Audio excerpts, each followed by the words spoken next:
Newsflash, DDR5 is out of control, pricing and such and such and so and so, and we all know that's not a newsflash.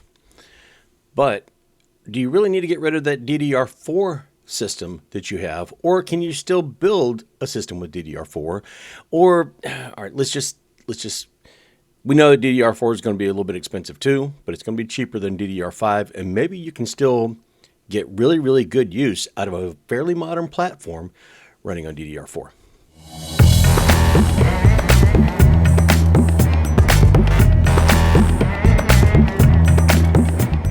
All right, so the guinea pig for this system is a 12400.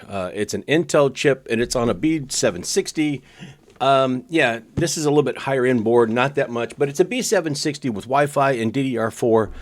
We're going to go ahead and run this with 16 gig of DDR4. It's going to be easier to get a hold of. This system I did build with 32 gig. We're going to back that off to 16. We're going to compare that with an RX 9060 XT. So we got a 12400 on DDR4 with a 9060 XT. We're going to go ahead and compare that to the same video card with 32 gig of DDR5 on another B760, but the DDR5 version. Now, why are we doing this? We're doing this because we want to see if we really do lose a lot of performance, and is it a loss that is something we can't come back from, or is it too catastrophic? We just can't play our games because 1080p or 1440p because we have to have the newest greatest thing.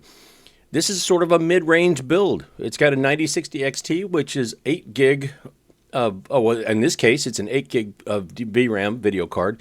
We're running 16 gig of memory on our system, over DDR4 on our system.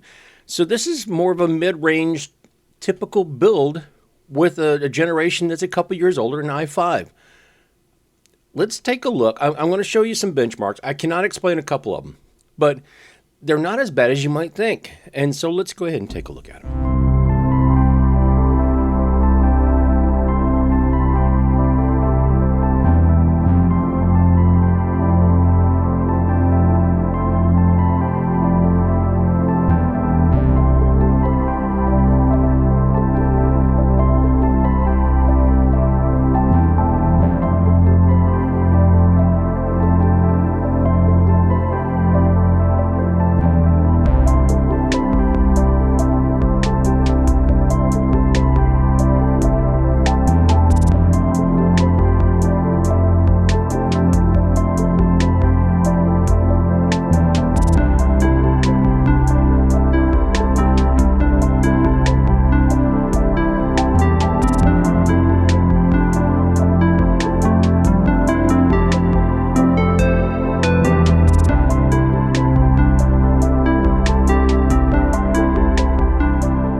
So taking a look at these, and no, I can't explain the last two. I've tried.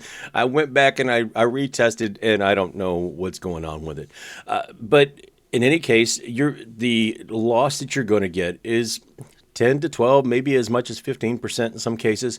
Some older games, Shadow of the Tomb Raider, there's a little bit more. Some other games are almost none. And then a couple of games were actually better with the other system, with the 12400, with the DDR4. Now, I can't explain that. Please don't ask me to explain it because I don't know what happened there. Now, one of them is a real-world game, so it might have been something, but it's in the same area of the game. Expedition 33, I was in the same thing, Spring Meadows, I think it is, doing the same things. With the other one, it's a canned benchmark, so it should give me an expected result, and it did not.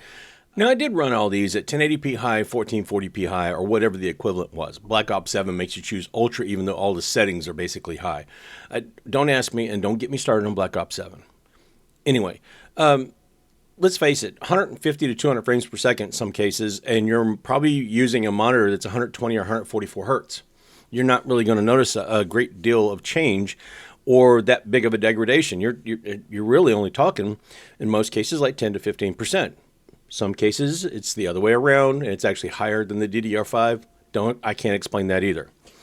But this is, I did this because it's a fairly typical system. It's an i5 12th gen on a DDR4 board with a mid-range graphics card. It's something that most of us can pretty easily get our hands on, or something that's going to be in that, I don't want to say budget range, but that mid-range that you're not trying to get spend high dollar on, and you're not paying as much for the memory as you are for the entire rest of the system, including maybe even the GPU.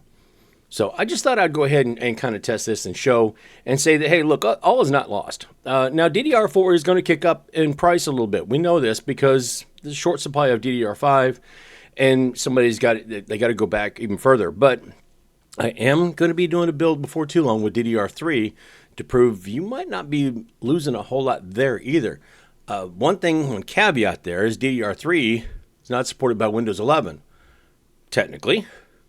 But there's plenty of Linux versions out there. We'll have to just explore that.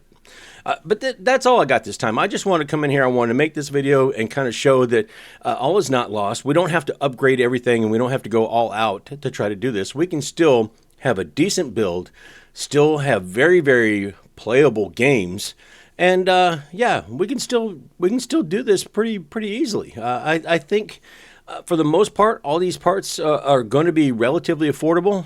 The memory, the DDR4 is going to be up there a little bit. The graphics card might edge up again because we're going to be, we're in this memory shortage altogether. But overall, if you've already got some of these parts, you might as well just keep them, right? Anyway, that is all I have for this time. If you got anything out of the video or found it helpful at all, or just encouraged that, hey, maybe my system doesn't suck, because it doesn't, yeah, then go ahead and throw a like on the video. Subscribe if you're not already. I'm starting to see a slight uptick there. That is a wonderful, and I appreciate it. But if you're not already subscribed, please do. We're trying to get to 2 and 3 and keep on going. If you don't want to do either one of those and don't visit the socials or anything, then just please do me one favor, and that's be good to each other. Smile, wave, hold the door open. Something simple. It's absolutely free to be kind, and you might find that you make somebody's day. It might be yours. You never know. Anyway, until I get myself into something I got no business getting into, and there's a lot of it. You can see a bunch of it back there, including an HP all-in-one that's older. Anyway, that is all I have for right now. So until I get into that, I'll see you later.